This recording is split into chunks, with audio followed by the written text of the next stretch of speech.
Mani Ratnam sir சொல்ற மாதிரி உங்க படங்கள் தான் பேசணும், நீங்க பேசக்கூடாதுன்னு சொல்லுவேன் நான். வித்தியாசம் சொல்றதை விட ஞானவேல் ஒரு முழுமையான படைப்பாளியா நான் பார்க்குறேன். ஆனால் நான் தான் டிகிரி வாங்கினேன், நீயாவது என் பரம்பரையில் ஒரு டிகிரி வாங்கின கெஞ்சி கூத்தாடி பிகாம் டிகிரி வாங்கி வயிற்றுல பால் வாத்தார் அவர். அகரம் ஃபவுண்டேஷன் சூர்யா தலையா இருக்கலாம், ஆனால் அந்த மூளையா இருந்து உடம்பார்ந்து அத்தனை வேலைகள் செய்கின்றவர் ஞானவேல். இந்தியாவில் 100 கோடி மக்கள் இருக்கிறார்கள் என்றால் 70 கோடி மக்களுடைய மனநிலை தான் இந்த படத்தினுடைய மையக்கரு.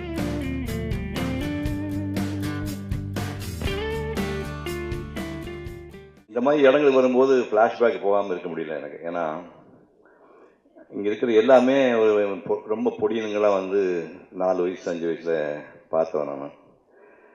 அவங்க சூர்யாவுடைய பாட்டி ஊரில் இங்கே எல்லாருமே ஒரு 4 வயசு 5 வயசில் புளிய மரம் ஏறி புளிங்க அடிப்பானுங்க, புயலை காட்டுக்குள்ள சுற்றுவானுங்க, வாழைத்தோப்பில் சுற்றுவாங்க, ஒரு 60 அடி ஆழத்துக்கு கிணத்துக்குள்ளே குதித்து நீச்சல் அடிப்பானுங்க, மாதம்பட்டிக்கு போய் நொய்யலாட்டில் மீன் பிடிப்பானுங்க. இந்த மாதிரியா விளையாடின பசங்க அப்புறம் வாலிப பருவம் போது ஒருத்தர் லயோலா காலேஜ் போய் போராடி பிகாம் டிகிரி வாங்கிட்டு உட்காந்துருக்கிறாரு. யார்? சூர்யா தான். ஆனால் நான் தான் டிகிரி வாங்கினேன், நீயாவது என் பரம்பரையில் ஒரு டிகிரி வாங்கின கெஞ்சி கூத்தாடி பிகாம் டிகிரி வாங்கி வயிற்றுல பால் வாத்தார் அவர்.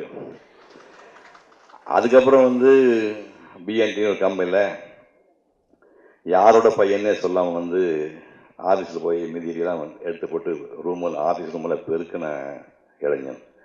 ஆஃபீஸ் ரூமாக பெருக்கி 6 மாதத்துக்கு அப்புறம் தான் அவங்க அப்பா யாருன்னு சொன்னானா.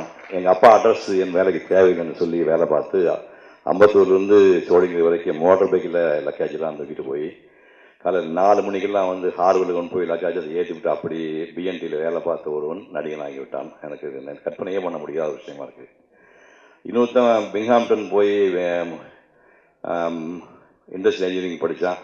அவன் பிடிவாதமாக இங்கே இந்தியாவுக்கு தான் வருவேன்னு சொல்லி அவன் நடிகன் ஆகிட்டான். இந்த 2 பொடி பசங்களும் திருப்பூரில் எக்ஸ்போர்ட் கார்மெண்ட்ஸ் பண்ணுறேன், நீட்டிங்ஸில் வேலை பார்க்குறேன்னு பார்த்து அங்கேருந்து இங்கே ஒடியாந்துட்டானுங்க. இப்போ அவன் ட்ரீம் வாரியர்ஸ் முதலாளியாக இருக்கானுங்க. எனக்கு என்ன பெருமையாக இருக்குன்னா, மணிரத்னம் சார் சொல்கிற மாதிரி உங்கள் படங்கள் தான் பேசணும், நீங்கள் பேசக்கூடாதுன்னு சொல்லுவேன் நான். இன்றைக்கி நீங்கள் திரைப்படத்துறையில் மாயா படம் எடுத்தீங்க, ஜோக்கர் எடுத்தீங்க, இப்போ கஸ்மோரா பண்ணியிருக்கீங்க, பெரிய விஷயம்தான்.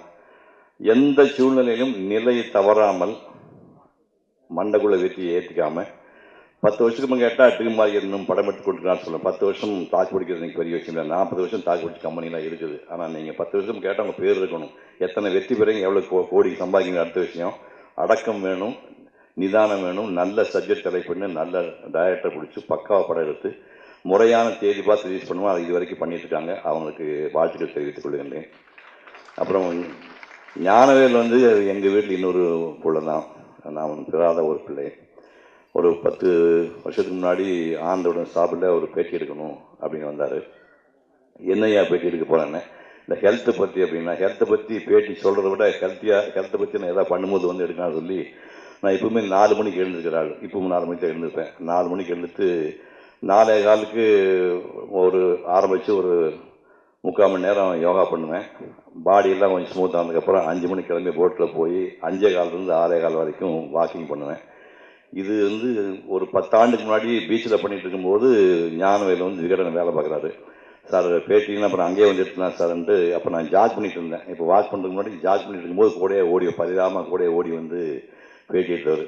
அதுக்கப்புறம் காலங்கள் மாறி ரொம்ப அதாவது அவர் புறப்பட்டு வந்த வாழ்க்கை புறப்பட்ட இடத்துல வச்சிங்கன்னா கற்பனை பண்ண முடியாது. அப்படி புறப்பட்ட இடத்துலேருந்து இன்றைக்கி அவர் உயர்ந்த இடம் கடுமையான உழைப்பு, சத்தியத்தை கடைபிடிச்சு வந்திருக்கார். இன்றைக்கி அகரம் ஃபவுண்டேஷன் அப்படின்னு ஒன்று இருக்குன்னா, அகரம் ஃபவுண்டேஷன் சூர்யா தலையாக இருக்கலாம், ஆனால் அந்த மூளையா இருந்து உடம்பார்ந்து அத்தனை வேலைகள் செய்கின்றவர் ஞானவேல். எதையுமே ஒரு தடவைக்கு 10 தடவை யோசனை பண்ணி தெளிவாக பண்ணக்கூடிய ஆள். என்னை பற்றி சமீபத்தில் ஒரு புத்தகம் ஒன்று சிவகுமார் என்னும் மாவட்டம் ஒரு புத்தகம் இருந்துச்சு. அதில் யாருமே புகழ் உரைக்கக்கூடாது அப்படின்னு உத்தரவு போட்டு என்னோடு 10 ஆண்டுகள் 20 ஆண்டுகள் 40 ஆண்டுகள் பழக்கப்பட்டவங்க மட்டும் கட்டளை எழுதுங்கன்னு சொல்லும்போது ஞானவேல் கட்டளை எழுதியிருக்காரு. பேரன்பும் பெரும் கோபமும் உள்ள ஐயாவர்களுக்கு என்னை பற்றி எழுதியிருக்காரு. பெரும் கோபமும் ஏன் எடுக்கணும்னு சொன்னோம்னா ஒன்றும் இல்லைங்க. கார்த்தி கல்யாணம் கோயம்புத்தூர் நடந்துச்சு. கொடிசாவில் 3 காலம் மடக்கி தடக்கி தமிழ்நாட்டுக்கு எல்லா ரசிகர்களும் ஒரு கிலோமீட்டருக்கு 2 பக்கமும் தட்டி வச்சுட்டாங்க, விளம்பரம் வச்சுட்டானுங்க. பக்கத்தில் வந்து இஐ தியேட்டரில் ஒரு இந்தியாவிலேயே பெரிய ஒரு டாக்டர் வீட்டு கல்யாணம் நடக்குது. அந்த டாக்டர் வீட்டு கல்யாணத்துக்கு பையன் பொண்ணுக்கு தட்டி வைக்கலாம் இடமே இல்லை. இப்போ ஜாட மாடையாக வந்து தகவல் வருது, என்னையா அது, நாங்கள் தானே காசு கொடுத்து கல்யாணம் பண்ணுறோம், எங்களுக்கு முன்னாடி வரைக்கும் ஒரு தட்டி வைக்கிற இடம் இல்லாமல் எல்லாரும் ஆக்குபை பண்ணியிருக்காங்கன்னு சொல்லிட்டு அந்த டாக்டர் ஃபீல் பண்ணா தெரிஞ்ச உடனே நான் ஞானத்தை கூப்பிட்டு பிச்சிடுவேன். பிச்சிடுவேன். ஒரு பேனர் கூடாது. மொத்தமாக கொத்தை கட்டி நம்ம கோயம்புத்தூர் போகிறோம். நீங்கள் அந்த இந்தியாவில் வந்து எத்தனை உயிரை காப்பாற்றுற டாக்டர் தெரியுமா? அவர் வீட்டு பையன் கல்யாணத்துக்கு வந்து இப்போ தட்டி வைக்க முடியாமல் பண்ணிக்க என்ன நினச்சிக்கிங்க? அரை மணி நேரத்துக்கு கூட தட்டி எதுவுமே இருக்கக்கூடாது. ஞாபகம் வச்சு மிரட்டி அதுக்கப்புறம் அந்த டாக்டருக்கு இடம் வைக்க பண்ணால் உடனே அந்த வேலையை செய்து கொடுத்து அந்த டாக்டர் மரியாதை பண்ணியவன் ஞானவேல். அந்த மாதிரி எங்கள் வாழ்க்கையோடு சம்மந்தப்பட்ட ஒரு மனிதன் இப்போ ஒரு படம் எடுத்திருக்காரு. இந்த படத்துக்கு பூஜைக்கு நான் தான் போயிருந்தேன். பூஜை எப்போ போட்டாலும் முக்கியம் கூட பெட்டர் லேட் தேன் நெவர் அப்படின்னு இருக்கான். ஒரு படம் எடுக்கும்போது தெளிவாக எடுக்கணும் அப்படின்னு சொல்லிட்டு நிதானமாக ஒரு படத்தை எடுத்து அது இந்த மாதிரி விவரமான தெளிவான ட்ரீம் பாரிகட்டாக சேர்ந்து படத்தை ரிலீஸ் பண்ண போகிறார். இந்த படம் மாபெரும் வெற்றி பெற்று எல்லோரும் உலக புகழ் பெற வாழ்த்துக்கள். நன்றி, வணக்கம். பொதுவாக சொல்லுவாங்க சினிமா ஒரு சூதாட்டம்னு. நிறைய பேர் 3 சீட் ஆடிட்டு இருக்காங்க. ஆனால் எஸ்ஆர் பிரபு பொறுமையாக உட்காந்து ரம்மி மாதிரி போட்டு கார்டு எடுத்து ஜோடி சேர்த்து ரொம்ப அழகாக அந்த சூதாட்டம் ஆடினாலும் அதில் ஒரு அழகு இருக்கணும், அதில் ஒரு கருத்து சொல்லணுன்ற ஒரு முனைப்போட ஒவ்வொரு படத்தையும் பண்ணிட்டு இருக்காரு. அவருக்கு என்னுடைய வாழ்த்துக்கள். ஞானவேல் இந்த வித்தியாசமான அப்படின்ற ஒரு விஷயம் வந்து நான் 500 படம் பண்ணியிருக்கேன். 500 படத்தில் ஒவ்வொரு படத்தையும் சொல்லும்போது நான் அந்த படத்தில் வித்தியாசமான கேரக்டர் பண்ணியிருக்கேன் நான் சொல்ல வேண்டியிருக்கு. ஆனால் வித்தியாசம் சொல்றதை விட ஞானவேல் ஒரு முழுமையான படைப்பாளியாக நான் பார்க்குறேன். ஏன்னா அவர் வந்து ஒரு பத்திரிகையாளராக முதல் படி எடுத்து வைக்கிறாரு. சமூக பிரச்சனையுடைய மையப்புள்ளியிலிருந்து சமூகத்தை பார்க்குறாரு. அதுக்கப்புறம் அவர்கிட்ட ஒரு தீவிர இலக்கிய வாசிப்பு இருக்கு, அதே அளவுக்கு எழுதவும் தெரியும். அதனால ஒரு பிரச்சனையை பார்த்து அந்த பிரச்சனையை பதிய வைக்கிற ஒரு மொழி ஆளுமை இருக்கு. அதை விட ரொம்ப முக்கியமான விஷயம், பிரச்சனைகளை சொல்லிடலாம், ஆனால் பிரச்சனைகளுக்கு தீர்வை வந்து சொல்லலாம், வார்த்தையா சொல்லிடலாம். ஆனால் அந்த பிரச்சனைகளுக்கு தீர்வு காண்கின்ற அகரம் என்கின்ற ஒரு அமைப்பிற்கு முதுகெலும்பாக இருக்கிறார். இந்த படைப்பாளிக்கு ஒரு பிரச்சனையின் மையப்புள்ளி தெரியும், பிரச்சனைக்கு தீர்வு காண முடியும், அந்த தீர்வை நடைமுறைப்படுத்த முடியும் என்கின்ற ஒரு மனப்பக்குவம் வாய்ந்த ஒரு படைப்பாளியாக இருக்கிறார். ஆக இந்த படம் நிச்சயமாக ஒரு முழுமையான அது என்டர்டெயின்மெண்ட் வேல்யூ இருக்கு, இல்லைன்னா இங்க ரொம்ப கஷ்டம். அதனால இது ஒரு முழுமையான எல்லோரும் ரசிக்கக்கூடிய ஒரு படமாக இருக்கும் என்று நான் நம்புகின்றேன். அசோக் செல்வன் சொன்னாரு இந்த படம் வியாபார ரீதியா அப்படி போகும்னு சொன்னாரு.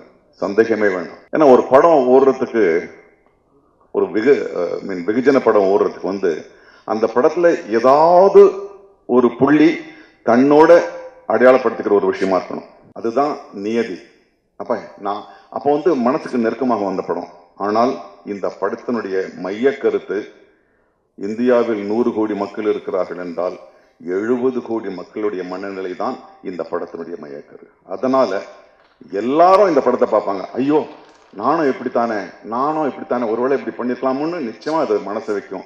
அதனால எல்லாரும் தன்னை அடையாளப்படுத்திக் கொடுக்கின்ற ஒரு படமாக இது இருக்கிறது. அசோக் செல்வன் சந்தேகமே வேணாம். அதுக்காக 100 நாளோட மாபெரும் வெற்றி சொல்ல, நிச்சயமா எல்லோரும் தன்னை அடையாளப்படுத்திக் கொள்கின்ற ஒரு படமாக இருக்கும். அதனாலேயே இது வெற்றி பெறும். மற்றபடி இந்த இளைஞர்களுக்கு எல்லோருக்கும் இந்த படம் உருவாவதற்கு காரணமாக இருந்த அத்தனை பேருக்கும் என்னுடைய வாழ்த்துக்கள். நன்றி.